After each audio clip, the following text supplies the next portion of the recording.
सुमतिभिरनुमेयं शुभ्रकाजं सखाजं सुखमजमनपाजं मुक्त्युपाजं विमाजं द्रहजमहममेदं ध्येयमम्नाजगेजं सदयमसदजेजं श्रीसहाजं भजेजं तपस्वाध्याय शुश्रूषा कृष्णपूजारतं मुनिं विश्वेशमिष्टदं वन्दे परिव्राट् चक्रवर्तिनं श्रीगुरुभ्यो नमः। हरिः ओम्। श्रियःपत्ते नित्या गणितगुणमाणिक्य विशदप्रभाजालोल्लासोपहत सकलावद्यतमसे जगज्जन्मस्थेमप्रलयरचनाशीलवपुषे नमो शेषाम्नाय स्मृतिहृदयदीप्ताय हरये येन प्रादुरभाविभूमिवरये विस्तारिगोसन्ततिः प्राबोधिश्रुतिपङ्कजं करुणया प्रकाशितत्वं परं ध्वान्तं ध्वंसमनाजिसाधुनिकरश्चाकारि सन्मार्गगः तेन व्यासदिवाकरेण सततम् आत्याजिमे मानसं व्याप्तिर्यस्य निजे निजे नमः सा पक्षे सपक्षे स्थितिः व्यावृत्तिश्च विपक्षतोऽथ विषजे सत्तिर्न वै बाधिते नैवास्ति प्रतिपक्षयुक्तिरतुलं शुद्धं प्रमाणं समे भूयात् तत्त्वविनिर्णयाय भगवान् आनन्दतीर्थो मुनिः भवतेदनुभावात् वाग्मि जडमतिरपि जन्तुर्जायते प्राज्ञमौलिः सकलवचनचेतो देवता भारती सा मम वचसि निधत्तां सन्निधिं मानसे च रमानिवासोचितवासभूमिः सन्न्यायरत्नावलिजन्मभूमिः वैराग्यभाग्यो मम पद्मनाभतीर्थामृताब्धिर्भवताद्विभूत्यै पदवाक्यप्रमाणज्ञान् प्रतिपादिमदच्छिदः श्रीमदक्षोभ्यतीर्थाख्यानुपतिष्ठे गुरून् मम श्रीमदानन्दतीर्थार्य सन्मनः सरसे भुवि अरुव्याख्याननलिने चञ्चरे कतिमे मनः न शब्दाब्धौ गाढाः न च निगमचर्चासु चतुराः न च न्याये प्रौढाः न च विदितवेद्यापि वयं परं श्रीमत्पूर्णप्रमतिगुरुकारुण्यसरणिं प्रपन्नामान्याः स्मः किमपि च वदन्तोऽपि महताम् ॐ नारायणं निखिलपूर्णगुणैकदेहं निर्दोषमाप्यतममप्यखिलैः सुवाक्यैः अस्योद्भवादितमशेषविशेषतोऽपि वन्द्यं सदा प्रियतमं मम सन्नमामि कुपिता हि पणच्छाया समीकृत्या परं सुखं सेवन्ते यत्पदं धीराः तं भजे वल्लभं श्रियः।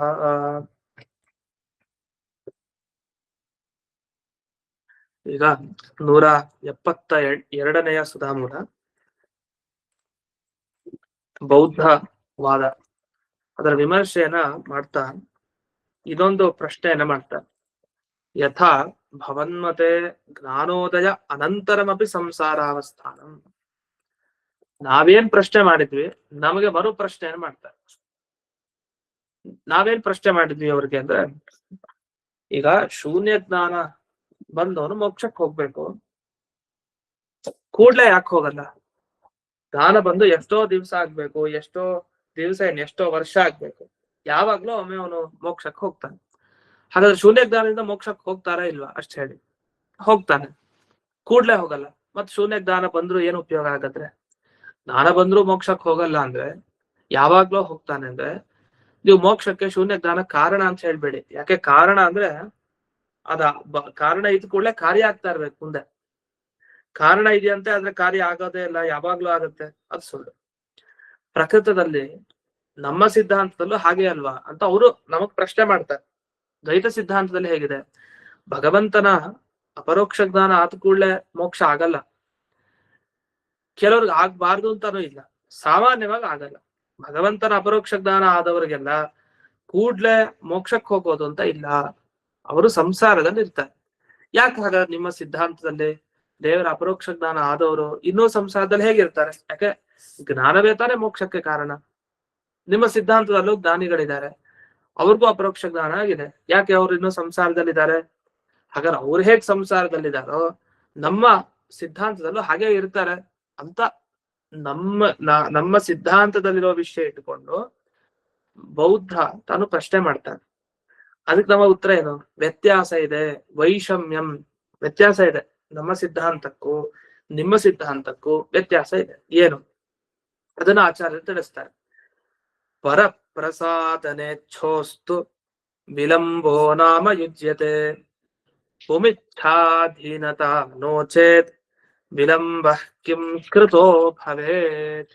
ಇದು ಅಂದ್ರೆ ಅನುಷ್ಠಿತ ಸ್ವಕೃತ್ಯಸ್ಯಾಪಿ.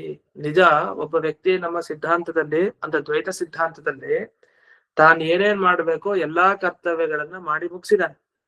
ಅವರ ಅನುಷ್ಠಾನ ಎಲ್ಲ ಆಗಿದೆ, ಜ್ಞಾನಾರ್ಜನೆ ಆಗಿದೆ. ಆದರೆ ವಿಳಂಬ ಇದೆ, ಇನ್ನೂ ಮೋಕ್ಷಕ್ಕೆ ಹೋಗ್ತಾ ಇಲ್ಲ, ಇನ್ನೂ ಸ್ವಲ್ಪ ಟೈಮ್ ಇದೆ ಅವನಿಗೆ. ಯಾಕೆ? ಪರಪ್ರಸಾದ ನೇಚ್ಛೋಸ್ತು. ಅದು ಭಗವಂತನ ಪ್ರಸಾದ ಆಗಿಲ್ವಲ್ಲ, ಅವನ ಪ್ರಸಾದ ಎಂಬ ಇಚ್ಛೆ ಬಂದು ಕೂಡಲೇ ಆಗತ್ತೆ. ಅಲ್ಲಿವರೆಗೂ ವಿಳಂಬ ಇರುತ್ತೆ. ಯಾಕೆ? ಲೋಕದಲ್ಲೂ ಹಾಗೆ ಇದೆ. ಲೋಕದಲ್ಲಿ ಹೇಗೆ ಅನುಭವ ಇದೆ? ಈಗ ಅವನು ಒಬ್ಬ ಕದ್ದ, ವಸ್ತುತಃ ಅವನ್ ಕದ್ದಿದ್ದಲ್ಲ, ಅವನ ಮೇಲೆ ಅಪವಾದ ಬಂದಿತ್ತು ಅಂತ ಇಟ್ಕೊಳ್ಳಿ. ಅವನನ್ನ ಜೈಲಿಗೆ ಹಾಕಿದ್ರು, ಸಿಗಾಕೊಂಡ. ಆಮೇಲೆ ಅವನೇನ್ ಮಾಡ್ಬೇಕೋ ಎಲ್ಲಾ ಗೊತ್ತಾಗೋ ತರ ಮಾಡ್ದ. ಅವನ್ ತಪ್ಪಿಲ್ಲ, ಅವನ್ ಒಳ್ಳೆಯವನು, ಎಲ್ಲ ಗೊತ್ತಾಯ್ತು. ಗೊತ್ತಾದ್ರೂ ತಕ್ಷಣ ಅವನಿಗೆ ಬಿಡುಗಡೆ ಆಗಲ್ಲ, ಅದಕ್ಕೆ ಸ್ವಲ್ಪ ಟೈಮ್ ಬೇಕಾಗುತ್ತೆ. ಯಾಕೆ? ನಿಯಮಗಳಿಂದನಾ? ಇಲ್ಲ, ಅವನಿಗೆ ಇಚ್ಛೆ ಬಂದಿಲ್ಲ, ಇವನ್ ಬಿಡುಗಡೆ ಮಾಡ್ಬೇಕು ಅಂತ ಅನ್ಸಿಲ್ಲ ಅವನಿಗೆ, ಆ ಅಧಿಕಾರಿಗೆ. ಅದಕ್ಕೆ ಅವನು ಕಾಯ್ತಾನೆ. ಆ ಜೈಲಿನಲ್ಲಿರೋನು ಅನಿವಾರ್ಯ ಕಾಯ್ಬೇಕು. ಯಾಕಂದ್ರೆ ಆ ಮೇಲಿರೋನ್ಗೆ ಇಚ್ಛೆ ಬರ್ತಾ ಇಲ್ಲ. ಹೊಸದವನಿಗೆಲ್ಲ ಜ್ಞಾನ ಇದೆ, ಇವನು ಒಳ್ಳೆಯವನು, ಪ್ರೂವ್ ಆಯ್ತು, ಎಲ್ಲ ಸರಿ ಗೊತ್ತಾಯ್ತು. ಅಷ್ಟಾದ್ರೂ ವಿಳಂಬ ಇದೆ. ಯಾಕೆ? ಲೋಕದಲ್ಲಿ ಹಾಗೆ ಕಂಡಿರೋದು. ಎಲ್ಲಿವರೆಗೂ ಅವನಿಗೆ ಇಚ್ಛೆ ಬರಲ್ಲ ಒಬ್ಬನಿಗೆ, ಅವ್ನ್ ಬಿಡ್ಸಲ್ಲ, ಅವ್ನ್ ಮಾಡಲ್ಲ. ಯಾವ್ದೇ ಒಂದ್ ಸಣ್ಣ ಕೆಲ್ಸ ಆದ್ರೂ ಅನ್ಸ್ಬೇಕು, ಅನ್ಸದೆ ಮಾಡ್ತಾರೆ. ಗೊತ್ತಿರತ್ತೆ ಒಳ್ಳೆಯವರು ಎಲ್ಲ ಗೊತ್ತಿರತ್ತೆ, ಆದ್ರೂ ಮಾಡ್ಬೇಕು ಅಂತಿಲ್ಲ, ಅನ್ಸಿದ್ರೆ ಮಾಡ್ತಾರೆ, ಇಲ್ಲಾಂದ್ರೆ ಮಾಡಲ್ಲ. ಇದು ಲೋಕದಲ್ಲಿ ಅನುಭವಿಸಿದ್ದ ಅನೇಕ ವಿಷಯಗಳಲ್ಲಿ. ಲೋಕದಲ್ಲೇ ಹೀಗೆ ಅಂದ್ಮೇಲೆ ಪರಮಾತ್ಮನ ವಿಷಯದಲ್ಲಿ ಹಾಗೆ ಅಲ್ವಾ? ಅಲ್ಲ, ಹಾಗಲ್ಲ, ಪರಮಾತ್ಮ ಒಳ್ಳೆಯವನಲ್ವಾ? ನಿಜ, ಅವನ್ ಒಳ್ಳೆಯವನಾದ್ರಿಂದಲೇ ಕೆಲವರನ್ನ ಅಪರೋಕ್ಷ ಜ್ಞಾನಿಗಳಾದವ್ರನ್ನ ಭೂಮಿ ಮೇಲೆ ಇಟ್ಟಿರ್ತಾನೆ ಸಂಸಾರದಲ್ಲೇ. ಯಾಕೆ? ಬೇರೆಯವರು ಉದ್ಧಾರ ಆಗ್ಲಿ ಅವರಿಂದ ಅಂತ. ಹಾಗಾಗಿ ಒಂದ್ ದೋಷ ಅಲ್ಲ.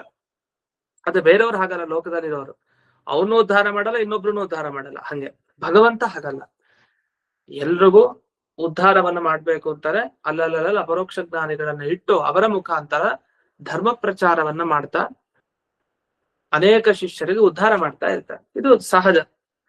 ಆದ್ರಿಂದ ಏನಾಯ್ತು? ಮೋಕ್ಷಸ್ಯ ಪುರುಷಾಂತರ ಪ್ರಸಾದಾಧೀನತಾ ನೋಚೇತ್. ನಮ್ಮ ಸಿದ್ಧಾಂತದಲ್ಲಿ ಏನೋ ಕೂಡಿಸ್ಬೋದು, ಅಪರೋಕ್ಷ ಜ್ಞಾನಿಗಳಾದವರು ಸಂಸಾರದಲ್ಲಿ ಕೆಲವು ಕಾಲ ಇರ್ತಾರೆ. ಮೋಕ್ಷಕ್ಕೆ ಹೋಗೋದು ಯಾವಾಗ್ಲೂ ದೇವರ ಇಚ್ಛೆ ಬಂದಾಗ. ಯಾಕೆ? ನಮ್ಮಲ್ಲಿ ಹಾಗಿದೆ, ದೇವರು ಅಂತ ಒಬ್ಬ ಇದ್ದಾನೆ, ಅವನ ಇಚ್ಛೆ ಆಗಿದೆ, ಹಾಗಾಗಿ ಆಗತ್ತೆ. ಎಲ್ಲ ಲೇಟ್ ಆಗ್ಬೋದು. ಅಪರೋಕ್ಷ ಜ್ಞಾನ ಬಂದು ಕೂಡಲೇ ಮೋಕ್ಷಕ್ಕೆ ಹೋಗ್ಬೇಕು ಅಂತಿಲ್ಲ, ಇದು ಒಪ್ಕೊಳ್ಬಹುದು. ಆದ್ರೆ ನಿಮ್ಮ ಸಿದ್ಧಾಂತದಲ್ಲಿ ಹಾಗಿಲ್ಲ. ಕೇವಲಂ ಶೂನ್ಯ ಜ್ಞಾನಂ ಬಂಧ ವಿರೋಧಿತ್ವ. ನಿಮ್ಮ ಸಿದ್ಧಾಂತದಲ್ಲಿ ಒಬ್ಬನಿಗೆ ಶೂನ್ಯ ಜ್ಞಾನ ಬಂದ್ರೆ ಸಾಕು, ಅವನಿಗೆ ಸಂಸಾರ ಬಂಧನ ಹೋಗ್ಬಿಡುತ್ತೆ, ಮೋಕ್ಷಕ್ಕೆ ಹೋಗ್ತಾನೆ ಅಂತ ಅರ್ಥ. ನಿಮ್ಮ ಸಿದ್ಧಾಂತನೇ ಹಾಗಿದೆ, ನಾವೇನ್ ಮಾಡೋದು? ನಿಮ್ಮಲ್ಲಿ ದೇವರನ್ನ ಒಪ್ಲಿಲ್ಲ, ಹಾಗಾದ್ರೆ ಬೌದ್ಧ ಮತದಲ್ಲಿ ದೇವರಿಲ್ಲ. ಅವ್ರೇನ್ ಒಪ್ಪಿದ್ದಾರೆ? ಶೂನ್ಯಂ ಶೂನ್ಯಂ ಅಂತ ಜ್ಞಾನ ಬಂದ್ರೆ ಸಾಕು, ಮೋಕ್ಷಕ್ಕೆ ಹೋಗ್ತಾನೆ. ಯಾಕೆ? ಸಂಸಾರ ಬಂಧನ ಬಿಡುಗಡೆ ಆಗುತ್ತೆ ಅವನಿಗೆ. ಹಾಗಾದ್ರೆ ಜ್ಞಾನ ಉದಯ ಆದ ಕೂಡ್ಲೆ, ಶೂನ್ಯ ಜ್ಞಾನ ಬಂದ ಕೂಡ್ಲೆ ಯಾಕೆ ಅವನಿಗೆ ಮೋಕ್ಷದಲ್ಲಿ ವಿಳಂಬ ಆಗ್ತಾ ಇದೆ? ಏನಾದ್ರು ಕಾರಣ ಕೊಡಿ, ಒಪ್ಪೋಣ. ಕಾರಣ ಏನಾದ್ರು ಇರ್ಲೇಬೇಕು, ಕಾರಣ ಕೊಡಿ. ಅಲ್ಲ, ಹಾಗಲ್ಲ, ಪ್ರತಿಬಂಧಕ ಇದೆ, ಯಾಕೆ ಹೋಗ್ತಾ ಇಲ್ಲ ಅಂದ್ರೆ ನೋಡಿ, ಎಲ್ಲಾ ಯೋಗ್ಯತೆ ಇದ್ರು ಕೆಲವು ಸಲ ಕೆಲ್ಸ ಆಗಲ್ಲ. ಯಾಕೆ? ದುರದೃಷ್ಟ ಅಷ್ಟೇ ಅಂತ ಹೇಳ್ತಾ ಇರ್ತೀವಲ್ಲ. ಕರ್ಮ, ಏನ್ ಮಾಡುದು? ಹಣೆ ಬರಹ ಆಗಿದೆ, ಯೋಗ್ಯತೆ ಇದು ಎಲ್ಲ ಇದ್ರು ಆಗ್ತಾ ಇಲ್ಲ, ಏನ್ ಮಾಡುದು? ಕರ್ಮ. ಹಾಗೆ ಅವರಲ್ಲೂ ಕೂಡ ಕರ್ಮ. ಏನ್ ಕರ್ಮ ಇದೆ? ಯಾವ ಕರ್ಮ ತಗೊಳ್ತೀರಿ? ಯಾವ ಕರ್ಮ ತಗೊಳ್ತೀರೋ ಅಲ್ಲೇ ನಮ್ ಪ್ರಶ್ನೆ. ಆ ಕರ್ಮ ಸತ್ಯನ ನಿಮ್ಮ ಸಿದ್ಧಾಂತದಲ್ಲಿ? ಇಲ್ಲ, ನಿಮ್ಮ ಸಿದ್ಧಾಂತದಲ್ಲಿ ಶೂನ್ಯ ಒಂದೇ ಸತ್ಯ, ಅದು ಒಂದೇ ತಾತ್ವಿಕ ಪದಾರ್ಥ, ಇನ್ಯಾವುದೂ ಇಲ್ಲ. ಯಾವ್ದೇ ತಗೊಂಡ್ರು ಅದು ಅಜ್ಞಾನದಿಂದ ಕಾಣ್ತಾ ಇರೋದಷ್ಟೇ, ಯಾವ್ದು ಸತ್ಯ ಅಲ್ಲ.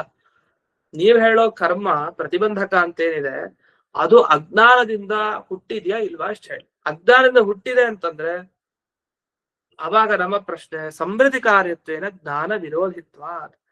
ಹಾಗಾದ್ರೆ ಅಜ್ಞಾನದಿಂದ ಹುಟ್ಟಿದೆ ಅಂತ ಹೇಳ್ತೀರಿ, ಅಜ್ಞಾನ ಹೋಗಿ ಆಗಿದೆ, ಶೂನ್ಯ ಜ್ಞಾನ ಬಂದವನಿಗೆ, ಮತ್ತೆ ಇದು ಹೋಗಿರ್ಬೇಕಲ್ಲ, ಮತ್ತೆ ಪ್ರತಿಬಂಧಕ ಹೇಗೆ, ತಡೆ ಹೇಗ್ ಮಾಡ್ತಾ ಇದೆ? ಅದರಿಂದ ಅಜ್ಞಾನದಿಂದ ಆ ಕರ್ಮ ಹುಟ್ಟಿದೆ, ಅದೇ ನಮಗೆ ಈ ಶೂನ್ಯ ಜ್ಞಾನ ಬಂದವರಿಗೆ ಮೋಕ್ಷಕ್ಕೆ ಹೋಗದೆ ಇರೋ ತರ ತಡಿತಾ ಇದೆ. ಇದೆಲ್ಲ ಹೇಳ್ಬೇಡಿ. ಯಾಕೆ? ನಹಿ ಪ್ರಬೋಧಾನಂತರಂ ಸ್ವಾಪ್ನ ಬಂಧ ನಿವೃತ್ತಿಯರ್ ವಿಲಂಬೋಸ್ತಿ. ಒಳ್ಳೆ ಉದಾಹರಣೆ ಕೊಡ್ತಾರೆ.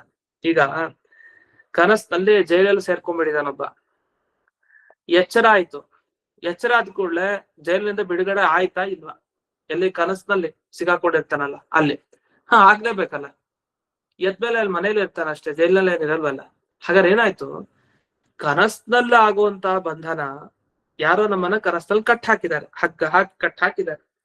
ನಾವು ಒದ್ದಾಡ್ತಾ ಇದೀವಿ, ಕನಸಿನಲ್ಲಿ ಒದ್ದಾಡ್ತಾ ಇದೀವಿ. ನಿದ್ರೆ ಮಾಡಿದಾನೆ, ನಾವು ಒದ್ದಾಡ್ತಾ ಇದ್ದಾನೆ, ಅಯ್ಯೋ ನನ್ ಕಟ್ ಹಾಕ್ಬಿಟ್ಟಿದ್ದಾರೆ, ಹಾಗೆ ಹೀಗೆ ಈ ಕಡೆ ಸರಿಲಿಕ್ಕೆ ಆಗ್ತಾ ಇಲ್ಲ ಅಂತ. ಎಚ್ಚರ ಆದ್ಮೇಲೆ ಅಂದ್ರೆ ಜ್ಞಾನ ಬಂತಲ್ಲ, ಅಲ್ಲಿವರೆಗೂ ಅಜ್ಞಾನ ಇತ್ತು, ಮಲ್ಕೊಂಡಿದ್ದ, ಕನಸು ಬಿದ್ದಿತ್ತು. ಎಚ್ಚರ ಆದ ಕೂಡಲೇ ತಕ್ಷಣ ಕನಸೆಲ್ಲ ಹೊರಟೋಯ್ತು. ಕನಸು ಹೋಯ್ತು ಅಂದ್ಮೇಲೆ ಕನಸಿನಲ್ಲಿ ಹಗ್ಗ ಕಟ್ಟಾಕಿದಲ್ಲ ಅದು ಹೋಯ್ತು ಅಂತಾನೆ ಅರ್ಥ. ಅಂದ್ರೆ ಇದು ಯಾಕೆ ಈ ಉದಾಹರಣೆ ಕೊಡ್ತಾ ಇದ್ದಾರೆ ಅಂದ್ರೆ, ಈ ನಿಮ್ಮ ಬೌದ್ಧ ಸಿದ್ಧಾಂತದಲ್ಲಿ ಒಬ್ಬ ಸಂಸಾರದಲ್ಲಿ ಬಂಧನ ಹೊಂದಿದಾನೆ ಅಂದ್ರೆ ಕನಸಿನಲ್ಲಿ ಜೈಲಿನಲ್ಲಿ ಸಿಗಾಕೊಂಡಿರೋ ತರ ನಿಮ್ ಪ್ರಕಾರ. ಯಾಕಂದ್ರೆ ಈ ಜಗತ್ತೇ ಸುಳ್ಳಾದ ಈ ಜಗತ್ತಿನಲ್ಲಿ ಈ ಮನುಷ್ಯರೆಲ್ಲ ಒಂದು ಬಂಧನಕ್ಕೆ ಸಿಗಾಕೊಂಡಿದ್ದಾರೆ. ಇದು ಹೇಗಾಯ್ತು? ಕನಸು ಸುಳ್ಳು, ಆ ಕನಸಿನಲ್ಲಿ ಒಬ್ಬನ್ ಕಟ್ ಹಾಕಿದಾನೆ ಇನ್ನೊಬ್ಬ. ಇದು ಎಷ್ಟು ಸುಳ್ಳು ಅಷ್ಟು ಸುಳ್ಳು. ಯಾವಾಗ ಇವನಿಗೆ ಎಚ್ಚರ ಆಯ್ತೋ ಬೆಳಗಿನ ಜಾವ, ಮಲಗಿಂದ ಎದ್ನಲ್ಲ, ತಕ್ಷಣ ಅದು ಹೊರಟೋಯ್ತು, ಯಾವ್ದು ಇರಲ್ಲ. ಹಾಗೆ ಶೂನ್ಯ ಜ್ಞಾನ ಬರೋವರೆಗ್ ಮಾತ್ರ ಈ ಜಗತ್ತೆಲ್ಲ ಇದೆ, ಅಲ್ಲಿ ನಾನು ಸಿಗಾಕೊಂಡಿದ್ದೀನಿ, ಹಾಗೆ ಹೀಗೆ ಇಷ್ಟೇ. ಯಾವಾಗ ಒಬ್ಬನಿಗೆ ಶೂನ್ಯ ಜ್ಞಾನ ಬಂತೋ ತಕ್ಷಣನೇ ಕನಸಿನಲ್ಲಿ ಬಂಧನ ಹೇಗೆ ಕಳಚಿ ಬೀಳತ್ತೋ ಹಾಗೆ ಬೀಳ್ಬೇಕು, ಸಂಸಾರ ಬಂಧನ ಹೋಗ್ಬೇಕು. ಆದ್ರೆ ಆಗ್ತಾ ಇದೆಯಾ? ಆಗ್ತಾ ಇಲ್ಲ. ಮತ್ತೆ ಶೂನ್ಯ ಜ್ಞಾನದಿಂದ ಮೋಕ್ಷ ಅಂತ ನೀವು ಹೇಗ್ ಹೇಳ್ತೀರಿ? ಅದು ಪ್ರಶ್ನೆ. ಈ ಪ್ರಶ್ನೆಗೆ ಅವ್ರ ಕೈಲಿ ಉತ್ತರ ಇಲ್ಲ. ಯಾಕೆ ಇವರಲ್ಲೆಲ್ಲ ಉತ್ತರ ಇಲ್ಲ ಅಂದ್ರೆ, ದೇವರನ್ನು ಒಪ್ಪಲೇ ಇಲ್ಲ ಈ ಬೌದ್ಧ ಸಿದ್ಧಾಂತದಲ್ಲಿ. ಅವೈದಿಕ ಸಿದ್ಧಾಂತ, ವೇದ ವಿರುದ್ಧ. ದೇವರಿಗೆ ಸ್ಥಾನಮಾನ ಇಲ್ಲ, ಅವನ ಸ್ಥಾನನೇ ಇಲ್ಲ. ಇನ್ನು ಮಾನ ಆಮೇಲೆ, ದೇವರಿಗೆ ಸ್ಥಾನ ಇಲ್ಲ. ಯಾಕೆ? ದೇವರು ಅನ್ನೋ ತತ್ವನೇ ಒಪ್ಲಿಲ್ಲ. ಎಲ್ಲ ಶೂನ್ಯ ಅಂತ. ಜೀವನನ್ನು ಒಪ್ಲಿಲ್ಲ. ಏನಿದೆ ಜಗತ್ನಲ್ಲಿ? ಒಂದೇ ಶೂನ್ಯ, ಏನ್ ಇಲ್ದೇ ಇರೋದೇ ಇರೋದು ಅಷ್ಟೇ ಅಂತ ಅವರ ಸಿದ್ಧಾಂತ. ಇಂಥ ಸಿದ್ಧಾಂತವನ್ನ ಅವರು ಪ್ರಚಾರ ಮಾಡಿದ್ರು, ಯಾರಿಗೂ ಇದರಿಂದ ಉಪಯೋಗ ಇಲ್ಲ ಅಂತ ಸಿದ್ಧಾಂತ. ಅವ್ರು ಕೇಳಿದ್ರೆ ನೀವೇ ಸುಳ್ಳು ಅಂತ ಹೇಳ್ಬಿಡ್ತಾರೆ, ಯಾರು ಇಲ್ವೇ ಇಲ್ಲ, ಇರೋದೇ ಶೂನ್ಯ ಅಂತ. ಆ ತರ ಆಯ್ತು. ಅದರಿಂದ ಒಬ್ಬ ವ್ಯಕ್ತಿ ಮೋಕ್ಷ ಪಡಿಬೇಕು ಅಂತ ಯಾಕೆ ಒದ್ದಾಡ್ಬೇಕು? ಇಲ್ಲ ಒದ್ದಾಡ್ಬೇಕು, ಯಾಕೆಂದ್ರೆ ಅವ್ನು ಇಲ್ಲ ಅಂತ ಗೊತ್ತಾಗ್ಬೇಕಲ್ಲ ಅವನಿಗೆ ಒಂದ್ ದಿವ್ಸ. ಈಗ ನಾವು ಒದ್ದಾಡ್ತಾ ಇದೀವಿ, ಈಗ ಮೋಕ್ಷ ಸಾಧನೆ ಅಂತ ಒದ್ದಾಡ್ತಾ ಇರ್ತೀವಿ. ಅದೇ ಯಾಕೆ ಒದ್ದಾಡ್ಬೇಕು? ಒಂದು ದಿವ್ಸ ನಮಗೆ ಗೊತ್ತಾಗತ್ತೆ ನಾವಿಲ್ಲ ಅಂತ, ಅದಕ್ಕೋಸ್ಕರ ಒದ್ದಾಡ್ಬೇಕಷ್ಟೇ ಅಂತ. ಹೀಗೆ ಅವರ ಸಿದ್ಧಾಂತದವರು ಹೇಳ್ಕೊಡ್ತಾರೆ. ಇನ್ನು ಶೇಷವಾಕ್ಯಾರ್ಥ ಚಂದ್ರಿಕಾ ಟಿಪ್ಪಣಿಯಲ್ಲಿ ಇದರ ಬಗ್ಗೆ ವಿವರಣೆ ಮಾಡ್ತಾ ಬಂದಿದ್ದಾರೆ. ಪ್ರತಿಬಂಧಕ ಅಂದ್ರೆ ಏನು? ಯಾವುದು ಪ್ರತಿಬಂಧಕ ಆಗ್ಬೇಕು? ಒಬ್ಬ ವ್ಯಕ್ತಿ ಬೌದ್ಧ ಸಿದ್ಧಾಂತದಲ್ಲಿ ಇನ್ನೂ ಮೋಕ್ಷಕ್ಕೆ ಹೋಗಿಲ್ಲ, ಆದ್ರೆ ಶೂನ್ಯ ಜ್ಞಾನ ಅವನಿಗೆ ಬಂದಿದೆ. ಯಾಕೆ ಹೋಗ್ತಾ ಇಲ್ಲ ಅಂದ್ರೆ, ಅಸಂಭಾವನಾ, ವಿಪರೀತ ಭಾವನಾ ಎರಡಿದೆ ಅವನಿಗೆ. ನೆನ್ನೆ ಅದು ಬಂತು ಸ್ವಲ್ಪ ವಿಷಯ, ಅದನ್ನೇ ಇವರು ಇಲ್ಲಿಗೂ ವಿವರಣೆಯಾಗಿ ತಗೊಂಡಿದ್ದಾರೆ. ಯಾರಿಗೆ ಶೂನ್ಯ ಜ್ಞಾನ ಮೋಕ್ಷಕ್ಕೆ ಕಾರಣ ಅನ್ನೋದ್ರಲ್ಲಿ ಸಂಶಯ ಇದೆ, ಅವನಿಗೆ ಡೌಟ್ ಬಂದ್ಬಿಡ್ತು. ಎಷ್ಟೋ ಸಲಿ ನಮ್ಮ ಸಿದ್ಧಾಂತ ಮೇಲೆ ನಮ್ಗೆ ಡೌಟ್ ಬಂದ್ರೆ ಕಷ್ಟ, ಹಾಗೆ ಬರಬಾರದು, ಅದು ಸರಿಯಲ್ಲ. ಆದ್ರೂ ಈ ಕಲಿಯುಗದ ಪ್ರಭಾವ ಬರ್ಬೋದು ಒಬ್ಬನಿಗೆ. ಹೌದು, ಏನೋ ಇವ್ರು ಹೇಳ್ತಾ ಇದಾರೆ, ಇದೆಲ್ಲ ಸತ್ಯನೋ ಇಲ್ವೋ ಅಂತ. ಸಿದ್ಧಾಂತದ ಬಗ್ಗೆ ಶಾಸ್ತ್ರದಲ್ಲಿ ಹೀಗೆ ಹೇಳಿದ್ದಾರೆ ಏನೋ ಅಂತ ಹೇಳಿ ಸಂಶಯ ಬರ್ಬೋದು. ಕೆಲವು ಸಲಿ ವಿಪರೀತ ಜ್ಞಾನ, ಅಯ್ಯೋ ಇದೇನೋ ಸುಮ್ನೆ ಹೇಳ್ತಾ, ವಸ್ತ್ರ ಯಾವ್ದು ಏನೂ ಇಲ್ಲ ಅಂತ ನಿರ್ಧಾರ ಮಾಡ್ಕೊಂಡ್ಬಿಟ್ಟ. ಇದೆಲ್ಲ ಮೋಕ್ಷಕ್ಕೆ ಹೋಗ್ಲಿಕ್ಕೆ ಪ್ರತಿಬಂಧಕ. ಈ ಸಂಶಯ ಆಗ್ಲಿ, ಈ ವಿಪರೀತ ಜ್ಞಾನ ಆಗ್ಲಿ, ಇದೆಲ್ಲ ಹೋಗಿಸ್ಕೊಳ್ಬೇಕಲ್ಲ. ಇದು ಬೌದ್ಧರಿಗೆ ಇದೆ ಅಂತ ಹೇಳ್ತಾ ಇದಾರೆ ಬೌದ್ಧರು. ಏನಿಲ್ಲ, ನಮ್ಮ ಸಿದ್ಧಾಂತದಲ್ಲಿ ಶೂನ್ಯ ಜ್ಞಾನ ಎಲ್ಲ ಚೆನ್ನಾಗಿ ಸಂಪಾದನೆ ಮಾಡ್ಕೊಂಡ್ರು, ಅದ್ ಯಾಕೋ ನಮ್ಮ ತತ್ವದಲ್ಲೇ ನಮ್ಮವ್ರಿಗೆ ನಿಷ್ಠೆ ಇಲ್ಲ ಅಂತ ಹೇಳಿ ಬೌದ್ಧರು ಹೇಳ್ತಾರೆ. ನಮಗ್ ಪ್ರಶ್ನೆ ಆಗ, ಸರಿ ಏನಿದೆ ಅವ್ರಿಗೆ? ಸಂಶಯ ಇದೆ, ವಿಪರೀತ ಜ್ಞಾನ ಇದೆ. ಇದ್ ಯಾವ್ದು ಹೋಗ್ಲಿಲ್ವಾ ಶೂನ್ಯ ಜ್ಞಾನ ಬಂದ್ರೆ? ಶೂನ್ಯ ಜ್ಞಾನ ಬಂದ್ರೂ ಅವನಿಗೆ ಸಂಶಯ ವಿಪರೀತ ಜ್ಞಾನ ಹೋಗ್ತಾ ಇಲ್ಲ ಅಂದ್ರೆ ಮತ್ ಶೂನ್ಯ ಜ್ಞಾನ ಬಂದೇನು ಉಪಯೋಗ? ಮತ್ ಮೋಕ್ಷಕ್ಕದ ಕಾರಣ ಅಂತ ಯಾಕೆ ಹೇಳ್ತಾ ಇದ್ರಿ? ಇದು ಹೇಗಾಯ್ತು ಅಂದ್ರೆ, ಭಗವಂತನ ಅಪರೋಕ್ಷ ಜ್ಞಾನ ಆದ್ರೂ ಮತ್ತೆ ಸಾಂಸಾರಿಕ ಭೋಗದಲ್ಲಿ ಆಸಕ್ತಿ ಇದೆ ಅಂದ್ರೆ ಒಳ್ಳೆ ಕಥೆ ಆಯ್ತಾರ. ಮತ್ ಭಗವಂತನ ಅಪರೋಕ್ಷನ ಬಂದೇನು ಉಪಯೋಗ? ವೈರಾಗ್ಯನೇ ಜೀವನದಲ್ಲಿ ಬರ್ಲಿಲ್ಲ, ಮತ್ತ ಅವನಿಗೆ ವೈರಾಗ್ಯ ಹೊರಟೋಯ್ತು ಅಂದ್ರೆ ಹೇಗ್ ಸಾಧ್ಯ? ದೇವರ ಅಪರೋಕ್ಷ ಜ್ಞಾನ ಬಂದ ವ್ಯಕ್ತಿಗೆ ವೈರಾಗ್ಯ ಯಾವತ್ತೂ ಇದ್ದೇ ಇರುತ್ತೆ. ಇಲ್ಲ ವೈರಾಗ್ಯ ಹೊರಟೋಯ್ತು ಮತ್ತೆ ಸಂಸಾರದಲ್ಲಿ ಬಂದ ಅಂದ್ರೆ ಭಗವಂತನ ಅಪರೋಕ್ಷ ಜ್ಞಾನ ಬಂದಿದ್ದಕ್ಕೆ ಏನ್ ಅರ್ಥ? ಉಪಯೋಗ ಇಲ್ಲ. ಹಾಗಾಗಲ್ಲ. ಭಗವಂತನ ಅಪರೋಕ್ಷ ಜ್ಞಾನ ಬಂದ್ರೆ ಇದೆಲ್ಲ ಇರ್ಲಿಕ್ಕೆ ಸಾಧ್ಯನೇ ಇಲ್ಲ. ಅವಾಗ್ಲೇ ಭಗವಂತನ ಅಪರೋಕ್ಷ ಜ್ಞಾನ ಬರೋದು ಕೂಡ. ಈ ತರ ಹೇಳ್ದಾಗಾಯ್ತು. ಹಾಗಾಗಿ ಶೂನ್ಯ ಜ್ಞಾನ ಯಾವಾಗ ಬರುತ್ತೋ ಆ ಕೂಡ್ಲೆ ಒಬ್ಬ ವ್ಯಕ್ತಿ ಮುಕ್ತಿಗೆ ಹೋಗಬೇಕು. ಆದ್ರಿಂದ ಮೋಕ್ಷದಲ್ಲಿ ವಿಳಂಬ ಆಗ್ಲಿಕ್ಕೆ ಸಾಧ್ಯ ಇಲ್ವೇ ಇಲ್ಲ ಅಂತ ಇಷ್ಟು ಇಲ್ಲಿ ವಿಷಯವನ್ನ ತಿಳಿಸ್ತಾರೆ. ಇದಾದ್ಮೇಲೆ ಮುಂದಕ್ಕೆ ಹೋಗೋಣ. 173ನೇ ಸುಧಾಮೂಲ. ಇಲ್ಲಿ ಅನುವ್ಯಾಖ್ಯಾನ ಶ್ಲೋಕವನ್ನ ಮೊದಲಿಗೆ ನೋಡಿ ಅಲ್ಲಿಗೆ ಬರೋಣ. ಅನ್ಯತ್ರಾಪಿ ವಿಲಂಬಾಸ್ತು ಸುರೀಶೇಚ್ಛಾ ನಿಮಿತ್ತತಃ ಅನ್ಯಥಾ ಕಾರಣಂ ಚೇತ್ ಸ್ಯಾತ್ ಕಿಂ ಕಾರ್ಯಂ ನೋಪಜಾಯತೆ ಅಂತ ಒಂದು ಔಷಧಿ ಬಗ್ಗೆ ಮಾತಾಡ್ತಾರೆ ಇಲ್ಲಿ. ರೇಚನೆ ಅಂತ ಒಂದು ಔಷಧಿ. ಈಗ ನಾವು ತ್ರಿಫಲ ಚೂರ್ಣ, ಆ ಚೂರ್ಣ ಎಲ್ಲ ಹೇಳ್ತಾ ಇರ್ತೀವಲ್ಲ, ಆಯುರ್ವೇದದ ಔಷಧಿಗಳು, ಔಷಧಿ ವಿಶೇಷ ಅಥವಾ ಔಷಧ, ಇವೆಲ್ಲ ಏನಿದೆ ಇದು ಬೇಗ ಪರಿಣಾಮ ಬೀರಲ್ಲ, ನಿಧಾನಕ್ಕೆ ಪರಿಣಾಮ ಬೀರುತ್ತೆ. ಇದು ಯಾಕೆ ಉದಾಹರಣೆ ಕೊಡ್ತಾ ಇದಾರೆ ಈಗ ಅಂದ್ರೆ, ಜಯತೀರ್ಥರ ಮಾತು ಹೇಳ್ತಾರೆ ಇಲ್ಲಿ, ತ್ರಿವೃನ್ಮೂಲ ಅಭ್ಯವಹರಣಾದೌ ಕೃತೇಪಿ ವಿರೇಚನಾ ದೇಹ ವಿಲಂಬ ದರ್ಶನ. ವಿರೇಚನ ಅಂದ್ರೆ ದೇಹದಿಂದ ಮಲ ವಿಸರ್ಜನೆ, ಮೂತ್ರ ವಿಸರ್ಜನೆ ಆಗ್ಬೇಕು. ಮಲ ವಿಸರ್ಜನೆ ಸರಿಗ ಆಗ್ಬೇಕು, ಇಲ್ಲಾಂದ್ರೆ ಆರೋಗ್ಯ ಸರಿಗಿರಲ್ಲ. ಅದಕ್ಕೆ ಒಂದೊಂದು ಔಷಧಿ ತಗೊಂಡ, ಔಷಧಿ ತಗೊಂಡು ಕೂಡಲೇ ಅದು ಕಾರ್ಯ ಆಗ್ಲಿಲ್ಲ. ವಸ್ತುತಃ ಔಷಧಿ ತಗೊಂಡ್ಬಿಟ್ಟಿದ್ದಾನೆ, ಕಾರಣ ಇದೆ, ಕಾರ್ಯ ವಿರೇಚನ, ವಿರೇಚನದ ಹೊರಗೆ ಹೋಗೋದು, ಅದು ವಿಳಂಬವಾಗಿ ಹೋಗ್ತಾ ಇದೆ. ಯಾಕೆ ಹೋಗ್ತಾ ಇದೆ ಅಂದ್ರೆ, ಪರಪ್ರಸಾದ ಅನಪೇಕ್ಷೇಷ್ವಪಿ ಕಾರ್ಯೇಶು. ಎಷ್ಟೋ ಬಾರಿ ನೀವ್ ಅನ್ಕೊಡ್ತೀರಿ, ನಮ್ಮ ಮೇಲೆ ಆಕ್ಷೇಪ ಮಾಡ್ತಾ ಇರೋದು ಅವರು ಬೌದ್ಧರು. ನೀವೇನು ಹೇಳ್ತಾ ಇದ್ರಿ, ಮೋಕ್ಷ ಲೇಟ್ ಯಾಕೆ? ಒಬ್ಬನಿಗೆ ಅಪರೋಕ್ಷ ಜ್ಞಾನ ದೇವ್ರದ್ದು ಆಗಿದ ಮೇಲೆ ತುಗೂಡ್ಲೆ ಹೋಗ್ಬೇಕು ಒಂದ್ ಮೋಕ್ಷಕ್ಕೆ, ಯಾಕೆ ಲೇಟ್? ಅಯ್ಯೋ ದೇವ್ರಿಗೆ ಮನಸ್ಸು ಬಂದಿಲ್ಲ, ಏನ್ ಮಾಡೋದು, ಅದಕ್ಕೆ ಮೋಕ್ಷಕ್ಕೆ ಹೋಗಿಲ್ಲ. ನೀವು ಉತ್ತರ ಹೇಳ್ತೀರಿ ದ್ವೈತ ಸಿದ್ಧಾಂತದವ್ರು. ನಮ್ಮ ಆಕ್ಷೇಪ, ದೇವ್ರ ಪ್ರಸಾದ ಏನ್ ಬೇಕಾಗಿಲ್ಲ ಅದಕ್ಕೆ. ಲೋಕದಲ್ಲೇ ನಾವು ನೋಡಿದೀವಿ, ಔಷಧಿ ತಗೊಂಡವನ್ಗೆ ಏನು ಡಾಕ್ಟರ್ ಅನುಗ್ರಹ ಬೇಕಾ ಅವನಿಗೆ? ಇಲ್ಲ. ಇವನಿಗೆ ಏನೋ ಬೇಗ ಪರಿಹಾರ ಆಗ್ಬೇಕು ಅಂದ್ರೆ ಡಾಕ್ಟರ್ ಅನುಗ್ರಹನ ಬೇಕಾಗಿಲ್ಲ. ಅವ್ನ್ ಪಾಡ ಅವ್ನ್ ಡಾಕ್ಟರ್ ಎಲ್ಲ ಇರ್ತಾನೆ, ಇವನ್ ಪಾಡ ಔಷಧಿ ಮನೇಲಿ ತಗೊಂಡ, ಅವ್ನ್ ಪರಿಹಾರ ಆಗ್ತಾ ಇಲ್ಲ ಅಂತ ಮತ್ತೆ ಹೇಳಿದ್ರೆ ಇನ್ನೇನೋ ಔಷಧಿ ಕೊಡ್ತಾನೆ, ಅಷ್ಟೇ ಬಿಟ್ರೆ ಆ ಡಾಕ್ಟರ್ ಏನೋ ಅದ್ರ ಪಾತ್ರ ಇಲ್ಲ, ಇದು ಪಾತ್ರತೆ ಇರಲ್ಲ ಈ ವಿಷಯದಲ್ಲಿ. ಔಷಧಿ ತಗೊಂಡು ಆ ಪ್ರಕ್ರಿಯೆ ಸರಿ ಆಯ್ತಾ ಬಿಡ್ತಾ, ಬೇಗ ಆಗ್ಬೇಕು ಅಂತಿಲ್ಲ, ನಿಧಾನಕ್ಕೆ ಆಗತ್ತ ಅವನಿಗೆ ಪ್ರಕ್ರಿಯೆ. ಇದು ಜ್ವರನೇ ತಗೊಳ್ಬಹುದು, ಜ್ವರನು ಕೂಡ ಬೇಗ ಹೋಗಲ್ಲ ಔಷಧಿ ತಗೊಂಡ. ಹಾಗಂತ ಕಾರಣ ಇಲ್ವಾ ದೇಹದಲ್ಲಿ? ಇದೆ. ಇದ್ರು ಯಾರು ಬಯಸಿದಾರ? ಇಲ್ಲ ಇವನ್ ತಗೊಂಡಿದ್ದಾನ ಔಷಧಿ, ಅದೇ ಇನ್ನೊಂದ್ 7 ದಿವಸ ಆದ್ಮೇಲೆ ಇವ್ನ ರೋಗ ಪರಿಹಾರ ಆಗ್ಲಿ ಅಂತ ಯಾರು ಅನ್ಕೊಂಡಿದ್ದಾರೆ? ಯಾರು ಅನ್ಕೊಂಡಿಲ್ಲ. ಅಲ್ಲಿ ಜಡ ಔಷಧಿ, ಜಡವಾದ ಔಷಧಿ ತಗೊಂಡ್ವಿ, ಮಾತ್ರೆ ತಗೊಂಡ್ಮೇಲೆ ಅದ್ ಯಾವಾಗ ಹೋಗ್ಬೇಕೋ ಆಗ ಹೋಗತ್ತಷ್ಟೇ. ಇಲ್ಲ ಔಷಧಿ ತಗೊಂಡ್ಬಿಟ್ಟೆ ತಕ್ಷಣ ಹೋಗ್ಬೇಕು, ತಕ್ಷಣ ಆಗಲ್ಲ. ಹಾಗೆ ಶೂನ್ಯ ಜ್ಞಾನ ಬರತ್ ನಿಜ, ಬಂದ್ ಕೂಡಲೇ ತಕ್ಷಣ ಮೋಕ್ಷ ಸಿಗ್ಬೇಕು ಹಾಗಿಲ್ಲ, ಸ್ವಭಾವ ಹಾಗೆ. ಎಷ್ಟೋ ಪದಾರ್ಥಗಳನ್ನ ನಾವು ಹಾಗೆ ನೋಡ್ತೀವಿ. ತ್ರಿವೃನ್ ಮೂಲಾಭ್ಯವಹರಣಾದವು ಅಂತ ಒಂದು ಶಬ್ದ ಹಾಕ್ತಾರೆ. ತ್ರಿವೃನ್ ಮೂಲ ಅಂದ್ರೆ ಏನರ್ಥ? ತ್ರಿವೃನ್ ಮೂಲ ಅಂತಂದ್ರೆ, ಚಿತ್ರಮೂಲ ಅಂತ ಒಂದು ಔಷಧ ಇದೆ, ಅದಕ್ಕೆ ತ್ರಿವೃನ್ ಮೂಲ ಅಂತ ಕರೀತಾರೆ.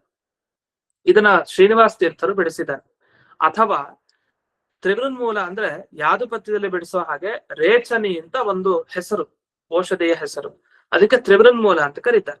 ಇದನ್ನ ಯಾವಾಗ ಅಭ್ಯವಹರಣ ಅಂದ್ರೆ ಭಕ್ಷಣ ತಿಂತಾನೋ ಆಗ ವಿರೇಚನಾದೇಹ ವಿಸರ್ಜನೆ ಆಗ್ಬೇಕು. ವಿಸರ್ಜನೆ ಆಗೋದು ನಿಧಾನಕ್ಕೆ. ನಾವು ಪೂರಕ, ರೇಚಕ, ಕುಂಭಕ ಅಂತ ಈ ಪ್ರಾಣಾಯಾಮದಲ್ಲಿ ಹೇಳ್ತೀವಿ. ರೇಚಕ ಅಂದ್ರೇನು? ಗಾಳಿಯನ್ನ ಹೊರಗೆ ಹಾಕೋದು ರೇಚಕ. ಪೂರಕ ಅಂದ್ರೆ ತುಂಬಿಸ್ಕೊಡೋದು, ಕುಂಭಕ ಅಂದ್ರೆ ಗಟ್ಟಿಯಾಗಿ ಹಿಡ್ಕೊಳ್ಳೋದು. ಈ ವಿರೇಚನ, ರೇಚನ ಅಂದ್ರೆ ಹೊರಗೆ ಹಾಕೋದು, ವಿಸರ್ಜನೆ ಅನ್ನೋ ಅರ್ಥ ಬರುತ್ತೆ. ಪ್ರಕೃತ ಅವನಲ್ಲಿ ಏನೇನೋ ಹೊಟ್ಟೆ ಕೆಟ್ಟ ಹೋಗಿತ್ತು ಎಲ್ಲ ವಿಸರ್ಜನೆ ಆಗ್ಬೇಕು, ಆದ್ರೆ ತ್ರಿವೃನ್ ಮೂಲ ತಿಂದ್ರೂ ಕೂಡ ಅವನಿಗೆ ಆಗ್ತಾ ಇಲ್ಲ. ಯಾವುದೇ ತರ ಈ ತರದ ಔಷಧಿಗಳು ಅದಕ್ಕೊಂದು ಕೋಶವನ್ನು ಕೊಡ್ತಾರೆ, ತ್ರಿವೃತ ತ್ರಿಭಾಂಡಿ ರೇಚನೀತಿ ಅವಿಧಾನ ಅಂತ ಯಾದುಪತ್ಯದಲ್ಲಿ ಕೊಟ್ಟಿದ್ದಾರೆ. ಇಷ್ಟಾದ್ರೂ ಆಗ್ತಾರೆ. ಏನ್ ಮಾಡ್ಬೇಕಂತ ಸಂದರ್ಭದಲ್ಲಿ? ಅದ್ ಏನ್ ಬೇಕಾದ್ರೆ ಆಗ್ಲಿ, ಅದು ಪರಿಹಾರ ಕೊಡುತ್ತೆ, ಆದ್ರೆ ವಿಳಂಬವಾಗಿ ಕೊಡುತ್ತೆ. ಬೌದ್ಧರಂತೂ ಗೆದ್ರು. ಏನು ಗೆದ್ರು? ನಮ್ ಪ್ರಶ್ನೆಗೆ ಉತ್ತರ ಕೊಟ್ಟು ಗೆದ್ರು ಅವ್ರೀಗ. ನಮ್ ಪ್ರಶ್ನೆ ಏನಿತ್ತು, ಒಂದು ಕಾರಣ ಸೇರಿದ ಮೇಲೆ ಕಾರ್ಯ ಕೂಡ್ಲೆ ಆಗ್ಬೇಕು ಅಂತ, ಹಾಗೇನಿಲ್ಲ ಅನ್ನೋದಕ್ಕೊಂದು ಉದಾಹರಣೆ ಕೊಟ್ರು ನಮ್ಗೆ. ಬೆಳಕಿದ್ದಾಗ ಕತ್ತಲೆ ಹೋಗ್ಲೇಬೇಕು, ಇಲ್ಲ ಸ್ವಲ್ಪ ಅರ್ಧ ಗಂಟೆ ಆಗ್ಲಿ ಆಮೇಲೆ ಕತ್ತಲೆ ಹೋಗ್ಲಿ ಅಂತ ಬೆಳಕೇನ್ ಯೋಚಿಸಲ್ಲ ಅಂತ ನಾವ್ ಆಕ್ಷೇಪ ಮಾಡಿದ್ವಿ. ಅದಕ್ಕೆ ಹೌದೌದು, ಬೆಳಕಿನ ಕಥೆ ಹಾಗಿರ್ಲಿ, ಔಷಧಿ ಕಥೆ ಹಾಗಿಲ್ವಲ್ಲ. ಒಂದ್ ಔಷಧಿ ತಗೊಂಡ್ ಕೂಡ್ಲೆ ತಕ್ಷಣ ಆಗ್ಬೇಕು ಅಂತಿಲ್ಲ, ಕಾರ್ಯ ಲೇಟ್ ಆಗತ್ತೆ.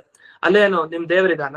ಇಲ್ಲ ಇನ್ನು ಔಷಧಿ ತಗೊಂಡಿದಾರೆ, ಇನ್ನೂ ಸ್ವಲ್ಪ ಆಗ್ಲಿ, ಒಂದ್ ವಾರ ಆದ್ಮೇಲೆ ರೋಗ ಹೋಗ್ಲಿ ಅಂತ ಅವ್ರು ಆಕ್ಷೇಪ ಮಾಡ್ತಾರೆ. ಆದ್ರೆ ವಸ್ತುತಃ ಅಲ್ಲೂ ಉತ್ತರ ಇದೆ. ನಾವೇನ್ ಒಪ್ಪಿದೀವಿ ಅಂದ್ರೆ, ನಮ್ಮ ಸಿದ್ಧಾಂತದಲ್ಲಿ ಹಿಂದೆ ಬಂದಿತ್ತು, ಹಿಂದೆ ಜಯತೀರ್ಥರ ಒಂದು ಮಾತು ಕೋಟ್ ಮಾಡ್ಬೇಕು ಅಂತ ಹೇಳಿದ ಅಂತ ಮಾತು, ಸರ್ವಾರಿಷ್ಟ ನಿವೃತ್ತಿ ಈಶ್ವರಾಧೀನೈವ ಇತಿ ತತ್ವವಿದಾಂ ಪಂಥಃ.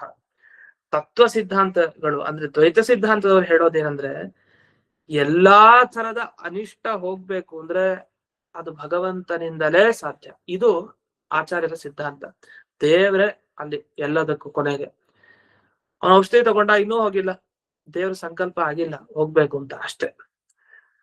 ಕರ್ಮ ಕಾರಣ ಇರತ್ ನಿಜ, ಆ ಕರ್ಮ ಪ್ರೇರಣೆ ಕೊಡೋನು ಅವನೇ. ಎಲ್ಲದರ ಹಿಂದೆ ಅವನ ಪಾತ್ರ ಇದೆ. ಅದರಿಂದ ಇಲ್ಲಿ ಹೇಳೋದು ತತ್ಕಥ ಮುಚ್ಚದೆ ಪುಮಿಚ್ಛಾಧೀನತಾಭಾವಿ ವಿಳಂಬೋನ ಭವೆ. ಅಲ್ಲ ದೇವ್ರಿಗೆ ಒಬ್ಬ ಮನುಷ್ಯನ ಇಚ್ಛೆ ಇಲ್ಲ, ಹಾಗಾಗಿ ಇಲ್ಲಿ ವಿಳಂಬ ಆಗ್ತದೆ, ಹಾಗೇ ಇಲ್ಲ. ಜಡ ಔಷಧಿ ತಗೊಂಡು ವಿಳಂಬ ಆಗ್ತಾ ಇದೆ. ಅದಕ್ಕೆ ಈಶೇಚ್ಛಾ ನಿಮಿತ್ತತಃ ಎಲ್ಲಾ ಕಡೆ ಭಗವಂತನ ಇಚ್ಛೆನೇ ಕಾರಣ. ಕೆಲವು ಸಲ ಅದೇ ಔಷಧಿ ತಗೊಂಡಾಗ ಬೇಗ ಹೋಗುತ್ತೆ, ಕೆಲವು ಸಲ ತಗೊಂಡಾಗ ಹೋಗಲ್ಲ. ಯಾಕೆ? ಏನೋ ಬೇರೆ ಕಾರಣ ಇದೆ. ಅದೇನು? ಏತಾವತಾ ಕಾಲೇನ ಇದಂ ಭವತು ಇತಿ ಈಶೇಚ್ಛೈವ ನಿಮಿತ್ತಂ ಅಂತ ಚೈತೀರ್ಥರ ಮಾತು. ಅದು ಇಷ್ಟು ಕಾಲದಲ್ಲಿ ಇದಾಗ್ಲಿ ಅಂತ ದೇವ್ರ ಸಂಕಲ್ಪ ಇರುತ್ತೆ. ಆ ಸಂಕಲ್ಪಕ್ಕನುಗುಣವಾಗಿ ಆಗ್ಬೇಕು, ಅದನ್ನ ಮೀರ್ಲಿಕ್ಕೆ ಸಾಧ್ಯ ಇಲ್ಲ. ಅದರಿಂದ ಒಂದೇ ಔಷಧಿ ನಾವು 10 ಬಾರಿ ತಗೊಂಡಾಗ ಒಂದೊಂದ್ ತರ ಆಗತ್ತೆ. ಒಂದ್ಸರಿ ಪರಿಹಾರ ಆಗತ್ತೆ, ಇನ್ನೊಂದ್ಸರಿ ಆಗೋದೇ ಇಲ್ಲ. ಯಾಕೆ ಈ ರೀತಿ ಆಗ್ತಾ ಇದೆ ಅಂದ್ರೆ ದೇವರಿಗೆ ಅದು ಇಚ್ಛೆ ಇಲ್ಲ, ಕರ್ಮ ಹಾಗೆ ಬಂಧಿಸ್ತಾ ಇದೆ. ಒಂದ್ ನಿಜ, ಆ ಕರ್ಮಕ್ಕಾದ್ರೂ ಆ ಶಕ್ತಿ ಹೇಗ್ ಬಂತು? ಅದ್ರ ಪ್ರೇರಣೆನಾದ್ರೂ ಯಾರು ಮಾಡ್ತಾರೆ? ಇವ್ನು ದೇವರೇ ಮಾಡೋದು ಹಿಂದಕ್ಕೆ ಕೂತು ಪ್ರೇರಣೆ. ಹಾಗಾದ್ರೆ ದೇವರ ವ್ಯಾಪಾರ ಎಷ್ಟು ಅಂದ್ರೆ ಎಲ್ಲಾ ಕಡೆ ಒಂದಿದೆ. ಮೋಕ್ಷ ಬಿಟ್ಟು ಬೇರೆ ಎಲ್ಲಾ ಕಡೆ ವಿಳಂಬ ಆಗ್ತಾ ಇದೆ ನಿಮ್ಗೆ ಅಂದ್ರೆ ಅದು ಭಗವಂತನ ಇಚ್ಛೆ ಇದೆ. ಮೋಕ್ಷದಲ್ಲಿ ಹಾಗಾದ್ರೆ ಅಲ್ಲೂ ಕೂಡ ಭಗವಂತನ ಒಂದು ಇಚ್ಛೆನೆ ಕಾರಣ. ಅಂದ್ರೆ ಯಥಾವತಾ ಕಾಲೇನ ಇದಂ ಭವತು ಇದು ಈಶೇಚ್ಛೈವ ನಿಮಿತ್ತಂ. ಆ ಭಗವಂತನ ಇಚ್ಛೆನೆ ಕಾರಣ. ಇಷ್ಟು ಕಾಲದಲ್ಲಿ ಇವ್ರಿಗೆ ಇಂಥ ಫಲ ಸಿಗ್ಲಿ, ಇವನಿಗೆ ಇಂಥ ಫಲ ಸಿಗದೆ ಇರ್ಲಿ ಅಂತ ಭಗವಂತನ ಇಚ್ಛೆ ಮುಖ್ಯ. ಅದನ್ನ ನೀವ್ ಹೇಳೋ ಔಷಧಿ ಇದೆಯಲ್ಲ, ಅಲ್ಲೂ ನಾವು ದೇವರನ್ನೇ ಕಾರಣ ಅಂತ ಒಪ್ಪಿರೋದು. ದೇವರ ಇಚ್ಛೆ ಹಾಗಿಲ್ಲ, ಹಾಗಾಗಿ ಅವನಿಗೆ ತಗೊಂಡ್ರು ಬೇರೆ ಚೆನ್ನಾಗ್ಲಿಲ್ಲ, ವಿಳಂಬವಾಗತ್ತೆ. ಯಾಕೆ ಇದು ಹೇಳ್ಬೇಕು ಅಂದ್ರೆ, ಈಗ ಔಷಧಿ ಗುಣನೇ ನಿಜವಾಗಿ ಆಗಿತ್ತು ಅಂದ್ರೆ ಎಲ್ರಿಗೂ ಒಂದೇ ತರ ಆಗ್ಬೇಕಲ್ಲ. ನಿಮ್ ಪ್ರಕಾರ ಬೌದ್ಧರ ಸಿದ್ಧಾಂತದ ಮೇಲೆ ಆಕ್ಷೇಪ. ನಿಮ್ ಪ್ರಕಾರ ಎಲ್ರೂ ಔಷಧಿ ತಗೊಂಡಾಗ ವಿಳಂಬವಾಗಿ ಆಗ್ಬೇಕು, ಹಾಗಾಗತ್ತಾ? ಕೆಲವ್ರಿಗೆ ಬೇಗ ಆಗತ್ತೆ, ಕೆಲವ್ರಿಗೆ ಆಗೋದೇ ಇಲ್ಲ, ಕೆಲವ್ರಿಗೆ ವಿಳಂಬ ಆಗೋದು. ಈ ತರ ಯಾಕೆ ವ್ಯತ್ಯಾಸ? ಆ ವ್ಯತ್ಯಾಸ ಕಾರಣ ಕೊಡಿ. ಅವ್ರು ಹೇಳ್ತಾರೆ ಬುದ್ಧಿವಂತರು, ಇಲ್ಲ ಔಷಧಿಲೇ ಏನೋ ಒಂದು ವ್ಯತ್ಯಾಸ ಇದೆ ಅಂತ. ಹಾಗೆ ಹೇಳ್ಬೇಡಿ. ಔಷಧಿನ ಒಂದೇ ತರ ತಯಾರು ಮಾಡಿದ್ದಾರೆ, ಅಷ್ಟಾದ್ರೂ ಯಾಕೆ ವ್ಯತ್ಯಾಸ? ಏನೋ ಒಂದ್ ಬೇರೆ ಕಾರಣ ಕೊಡ್ಬೇಕು. ಅದೇ ಭಗವಂತನ ಇಚ್ಛೆ ಅಂತ ಹೇಳಿ ಅಂತ ನಾವು ಅದ್ರ ಮೇಲೆ ಆಕ್ಷೇಪಗಳಿಗೆಲ್ಲ ಒಂದೊಂದೇ ಉತ್ತರ ಕೊಡ್ತಾ ಹೋಗ್ತೀವಿ. ಇನ್ನು ಈ ಭಾಗ ಮುಂದುವರಿಯುತ್ತೆ. ಅದೇನು ಅನ್ನೋದನ್ನ ಮತ್ತೆ ನಾಳೆ ದಿವಸ ನೋಡೋಣ ಅಂತ ಹೇಳ್ತಾ ಇಂದಿನ ಪಾಠವನ್ನ ಸ್ಪಂದ ಗುರುವಂತರ್ಗತ ವ್ಯಾಸ ಗುರುವಂತರ್ಗತ ಭಾರತೀಯ ರಮಣ ಮುಖ್ಯ ಪ್ರಾಣಾಂತರ್ಗತ ಶ್ರೀಮನ್ಮೂಲ ಗೋಪಾಲಕೃಷ್ಣನಿಗೆ ಅರ್ಪಣೆಯನ್ನು ಮಾಡ್ತೇವೆ. ಶ್ರೀ ಧನ್ಯವಾದಗಳು. ಹರಿ ನಮಃ.